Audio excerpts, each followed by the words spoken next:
if it's a popular team. Well, the New England Patriots are a popular team. Their general manager is a guy by the name of Dave Ziegler. Has been there a couple years.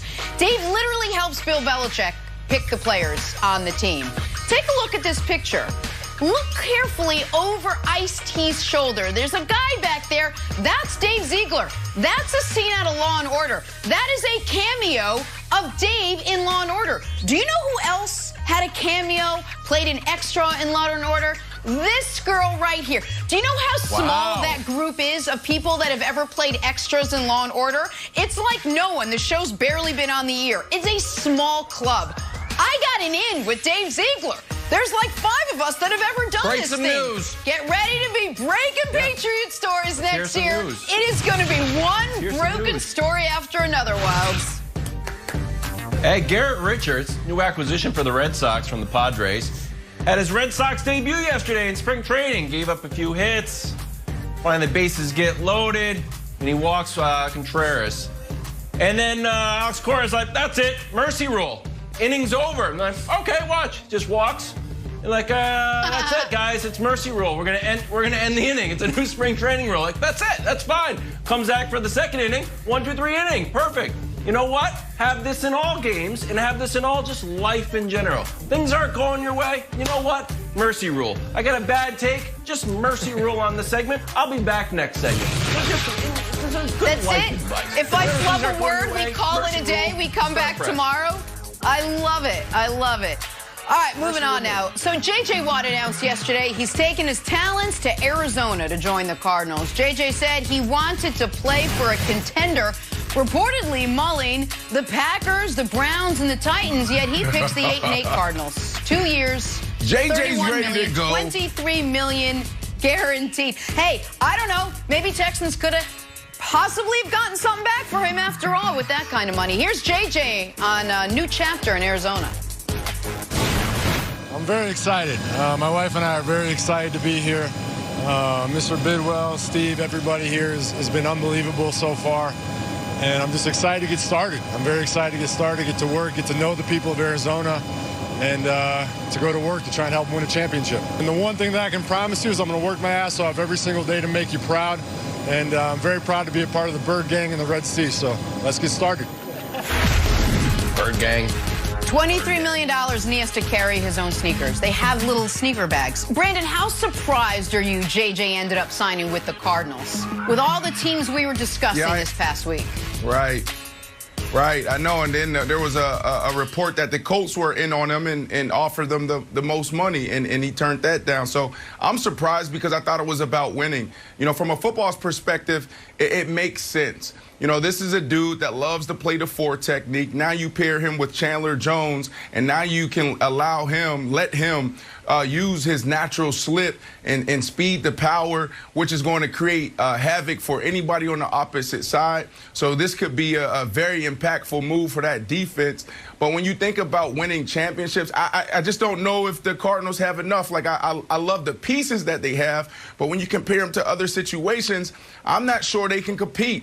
When I was going through my situation from leaving the Jets to going to the Giants, I was looking for good management. I wanted stability at the management level. I wanted good ownership. I wanted a winning quarterback. I wanted a number one receiver like Odell Beckham Jr. so I can then slip into the number 2 spot and get better matchups. And I wanted a top 5 defense. And when you look at JJ, I'm looking at this situation. I'm like, all right, you have Chandler Jones. It's reminiscent of the 49ers when they had Justin Smith and a young, spry Alden Smith. And then you have D-Hop and Alden Smith. And then you have D-Hop and you have Kyler Murray. But outside of that, you know, I'm not so sure where the championship is. You have a good coach, and we're still trying to figure out who he is. Management is okay. So I don't love it, but, you know, who knows what his process was and what he was trying to accomplish in this offseason.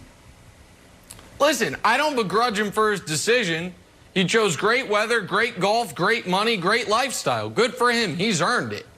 But obviously, it wasn't about winning a championship. And that's fine. I'm not judging him, by the way. The idea that every athlete is obligated at the, near the end of their career to chase a championship is belied by the fact that often when guys do chase championships, they get criticized for that too.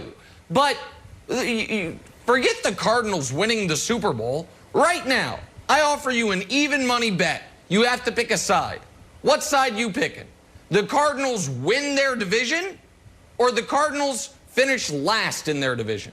Because I'm picking finish last every time. Seattle, the Rams with Stafford, San Francisco back healthy, and then you have the Cardinals. Maybe Wildes, he chose the Cardinals because it would have been too much of a culture shock to go from a Bill O'Brien-led team for so many years to an actual good coach. So Cliff Kingsbury, it's more warm and comfortable. He's like, oh, a poorly coached, poorly run team. Okay, makes sense. I don't know, but I don't begrudge him the decision. What? I'm not allowed to say Cliff Kingsbury's not a good coach? That's the third rail where we can't criticize Cliff Kingsbury's unbelievable coaching resume. I mean, I think it's fine. Like, by the way, I'm from Kansas City. If I was rich and had all these options and would I choose to live in Kansas City over Arizona? Probably not. So, like, I don't blame him for that. But I don't think we can say the #1 priority was winning a championship, but he's not obligated for that to be his #1 priority, right? You've also asked for him to go to Kansas City a few times. That you've said multiple times on this show. Please come to Kansas City. We've got great food. We've got all these fountains.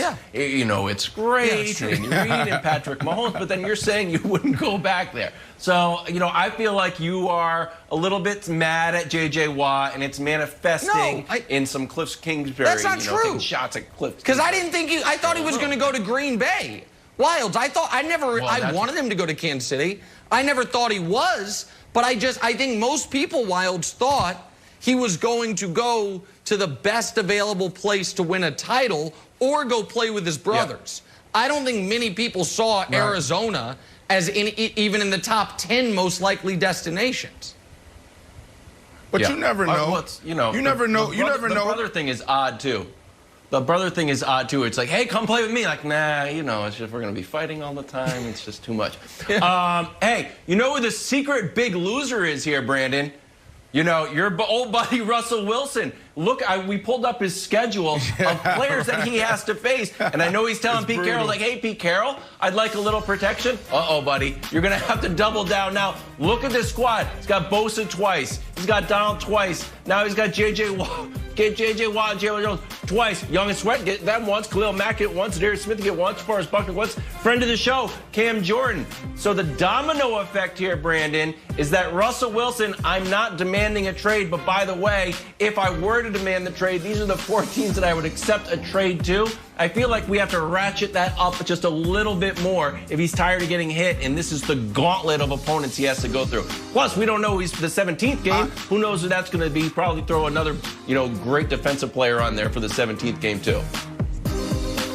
Yeah, I agree with you. If I'm Russell Wilson right now, I'm probably flying from the Bahamas or Mexico, wherever I'm at, and I'm going straight to Seattle. I'm like, guys, we have to figure this out right now. Are you going to let me go? Or who are we going to draft, and who are we going to bring in from a free agency standpoint to protect me? That was his #1 thing, is like, please protect me because of who I'm going up against twice a year. And now it only gets worse with J.J. Watt and Chandler Jones. And that 4 technique and him being able to go back into that same position is critical. This dude can now naturally play and use the moves that he does best. This guy, you're talking about J.J. Watt. Now, I know I've been talking about, 16 sacks, 5 sacks, 4 sacks, but you got Chandler Jones, so now he's putting this guard in a tackle position where he has to set straight back, and we're talking about a lot of one-on-ones. This is going to be really interesting, Wildes. All right, J.J. Watt to the Cardinals. More on that in just a bit. We gotta hit pause. Talk about Nick's NBA medals. He gave him out last night. Luka went off. Came 1 assist shy of a triple-double in a win over the Magic, but Luka missed out on a medal. Nick, who did not? Who you got on the podium today? Yeah, no one can accuse me of biases when it comes to the medal stand. My large adult Slovenian son left out for LaMelo Ball. bronze medalist. LaMelo has been unbelievable the last 10 games. Unbelievable. 30 points, 6 rebounds, 8 assists. So fun to watch. I know they lost, but he's been spectacular. He's going to be run away with Rookie of the Year. Silver medalist, James Harden. Hey, you might be ineligible for MVP. You're not ineligible to win a silver medal. Nothing like a great overtime win against the Spurs to raise your MVP profile. 30, 14, and 15, most notably 0 turnovers. But the gold medalist, the Joker, Nikola Jokic, was unstoppable last night. 39, 14, and 9 for Nikola Jokic, who will show this to America, Jenna, I think later this week or next week. Puts Nikola Jokic in the season-long lead on the medal stand. Most medals and most cumulative points on our very secretive scoring system. That one Nikola coming. Jokic.